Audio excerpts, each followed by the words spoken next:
Hola.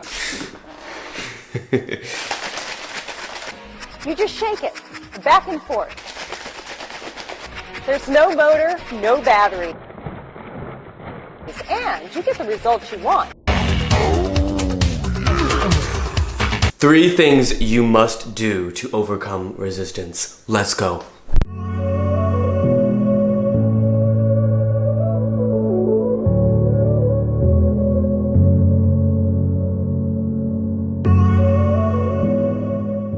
Alright guys, welcome back. My name is Leo, and today I want to ask you, what is resistance and where does it come from?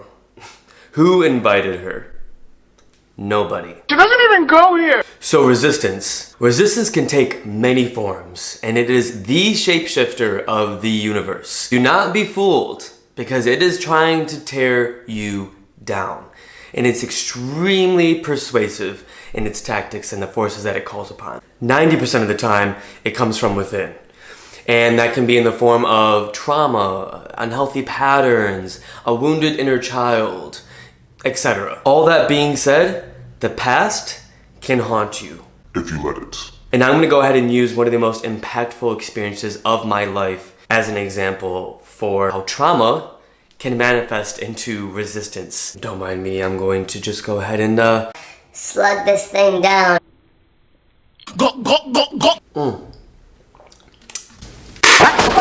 Jesus, Mary and Joseph.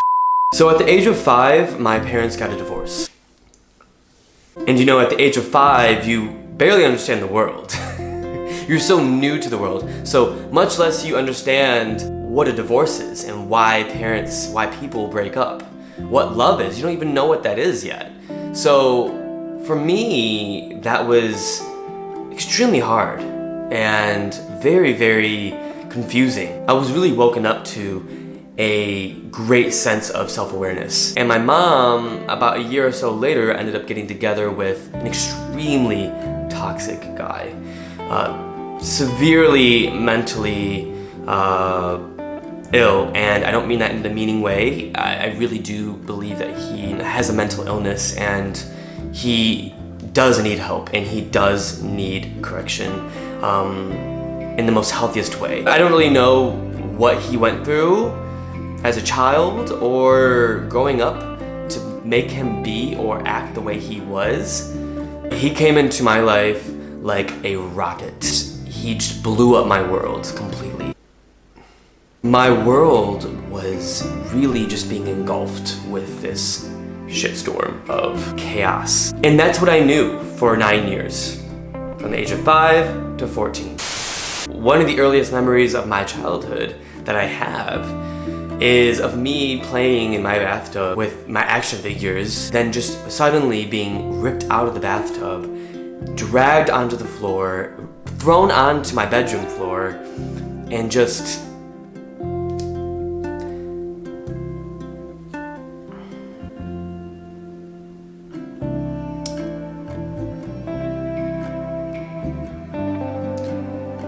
being screamed at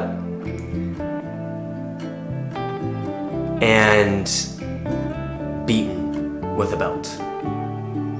All for taking action figures into the bath. Which my mom let me do. My dad let me do. It's something kids do. And you know what? I was a good kid. I listened. I didn't talk back. You know, I did everything I was told to do. But all that wasn't good enough for him. Everything I did or said was wrong. I was constantly walking on eggshells. I was completely disempowered. I felt helpless. I didn't know what to do. You know, I grew up really fast, and it was really hard for me to enjoy anything good in life because I was always afraid that it would be taken away. I found myself in a situation where I was the victim. At least that's what I used to tell myself. I used to believe I was the victim. And don't get me wrong, I have amazing memories with my mom. I have amazing memories with my dad. And I love them both dearly. And I don't know what I would do without them. I do want to shout out to my dad, just because because he always played a very important role in my life in creating a safe haven, a space, a household, an environment for my sister and I to grow up in that was totally drama-free. You know, that was my dad's motto, was no drama. None. He did not tolerate any drama whatsoever. So I thank him for that. And if it wasn't for him, I don't know where I would be in life, honestly. That isn't to take away from what my mom did as a mom. She's an amazing mom, and she always was. And, you know, she was just manipulated and basically just brainwashed. So by the time I turned 14, after a huge blowout with my stepfather at the time, I finally mustered up the courage to talk to my mom and give her an ultimatum. I said, either I go or he goes. I made it very clear to her that I was done and I was fed up with this bullshit. And so she left him. And that's when everything really started to settle down. Sort of. Little did I know, all those years of hell would come back to haunt me. It wasn't until I was about 25 years old when I started to notice this dark cloud loom over me constantly, and this heavy weight in my chest that absolutely would never let me rest. And there was this sort of buildup over the years, for sure, but it wasn't really until then when I really was finding it extremely difficult to pursue my goals and dreams of being a full-time artist or figure of inspiration. So I tell you all this because you are the main character in your own movie.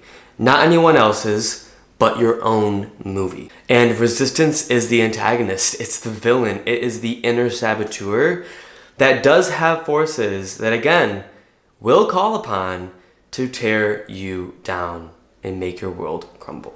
So if you find yourself in a seemingly helpless situation, it's time to take note and catalog what the hell is going on.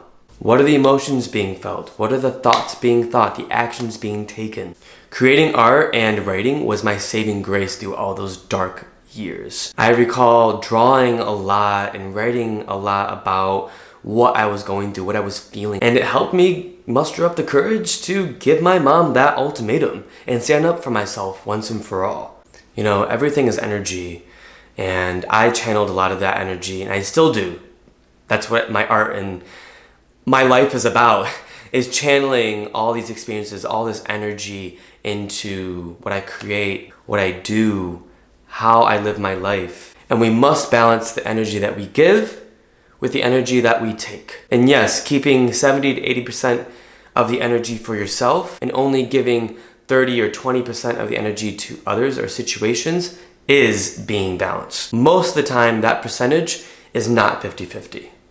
And that's okay. So because I, like you, have trauma, I have decided to start sharing what I've learned over the years with you to help give you perspective and honestly just make this world a motherfucking better place. Okay? Okay? That's weird.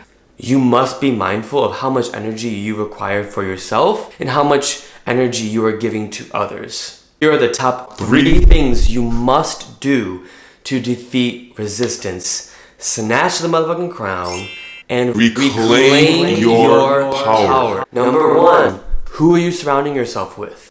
It is a known fact that we are the average of the 5 people we surround ourselves with. Ask yourself, who needs to stay and who needs to go? Who are you giving your energy to and why? Are you getting back that energy? What does your day-to-day look like? Do you have structure or routine? What are your habits? What's your diet like? Do you exercise at all? How much time do you spend in nature?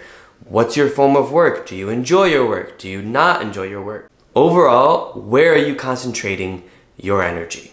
And finally, the third one, and the most important one, is what are your thought patterns and emotional cycles that you experience day in and day out? Observe your thoughts and feelings. Take note of the thoughts and emotions that you experience throughout your day. Something I like to do when I feel stressed or anxious is I like to open up voice memos on my phone, hit record, and honestly just talk about what I'm feeling, why I might be feeling this way, different triggers that I've noticed that made me feel this way. Eventually, by the end of the memo, I have resolved this feeling of being anxious and I have been able to move on. Remember, we all have the power to choose what we say and do in life, but more importantly, how we react to the situations we find ourselves in. No one is a victim in life. Never, ever place yourself in the victim mindset, because I promise you, that will be your downfall. Are there unfortunate experiences that we go through in life? Absolutely. And yes, as I have shared mine, unfortunate can be, and most often is, an understatement. This world can be very cruel and cold. People can be extremely cold and cruel. We may not always know why we are placed in certain situations or why we go through what we go through, but it is important to keep in mind and flip those situations, transform them in order to heal and move on, and eventually find yourself in a place where you can share your story and help others through their situation that may make them feel helpless or lost. So that's all I have for today, and I thank you so much for being here and listening to my story and listening to me babble on a bit. Battle for your life. But I really do hope that you have gained perspective and that you can walk away from this feeling less alone, because, my friend, you are not alone, and I'm here to remind you of that. I've linked all my social media in my link tree down below, and don't forget to hit the subscribe button and the notification bell down below so that you can catch my next upcoming videos. And please, if there's anything that you'd like me to talk about or address, please comment in the comment section below. Thank you so much, and catch you later.